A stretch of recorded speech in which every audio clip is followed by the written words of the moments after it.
اعوذ باللہ من الشیطان الرجیم بسم اللہ الرحمن الرحیم۔ نبی کریم صلی اللہ علیہ وآلہ وسلم کے دنیا سے پردہ فرمانے کے بعد حضرت بلال شام چلے گئے اور وہیں بس گئے۔ ایک عرصے کے بعد خواب میں نبی پاک کی زیارت ہوئی اور فرمایا، بلال ہمیں ملنا کیوں چھوڑ دیا؟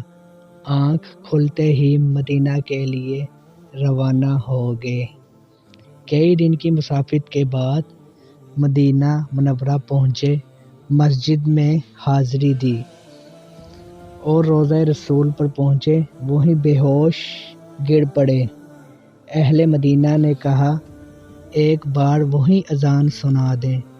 سرکار کے زمانہ والی معذرت کی کہ اب مجھ سے برداشت نہیں ہوگا۔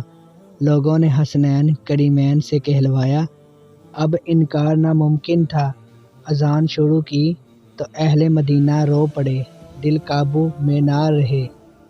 پیارے آقا کا زمانہ تازہ ہو گیا، عورتیں بچے سب نکل آئے۔ غم سے نڈھال بے قرار ہچکیاں بندھ گئیں۔ جب کہا اشہد ان محمد رسول اللہ، لوگ چیخیں مار کر رونے لگے۔ حضرت بلال کی نظر منبر رسول پر پڑی۔ منبر خالی تھا، سرکار نہیں تھے۔ خالی منبر دیکھ کر گرے پڑے، بے ہوش ہو گئے، اذان مکمل نہ کر سکے۔ ہوش میں آئے تو اٹھے اور روتے ہوئے شام کی طرف روانہ ہو گئے۔